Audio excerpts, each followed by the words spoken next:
బయటికెళ్ళి పనులు చేసే వాళ్ళకి ఒకటే పని ఉంటుంది. అదే ఇంట్లో ఉండి పనులు చేసే వాళ్ళకి ఎన్ని పనులో చెప్పలేము అసలు.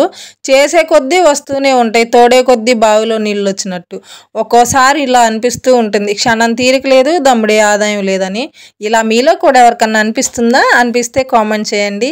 ఇంత కష్టపడి పనులు చేసినా ఇంట్లో వాళ్ళనే మాట ఏంటంటే నిన్నేమన్నా బయటికెళ్ళి పని చేయమంటున్నామా? ఇంట్లో పనేగా చేయమంటుంది. ఇంట్లో ఉండి ఆ పనులు కూడా చేయలేకపోతున్నావా అని సింపుల్గా అనేస్తారు. జాబ్ చేసే వాళ్ళకి సండేలని పండగలని హాలిడేస్ ఉంటాయి. కానీ మన ఆడవాళ్ళకి పండగ లేదు, పబ్బం లేదు. 365 రోజులు 24 గంటలు ఏదో పని చేస్తూనే ఉంటాము. అయినా కూడా గుర్తింపు ఉండదు. అందరి ఇంట్లో ఇలానే ఉంటుందని చెప్పను కానీ సగానికి సగం మంది ఇళ్లలో ఇలానే ఉంటుందని చెప్పగలను. భూదేవికి ఓర్పు సహనం ఎక్కువ అంటారు కదా, అందుకేనేమో ఆడవాళ్ళని భూదేవితో పోలుస్తారు. ఇంతకీ నేను చెప్పింది కరెక్టా కాదా అనేది మీరే కామెంట్ చేయండి. వీడియో నచ్చితే please like, share and subscribe.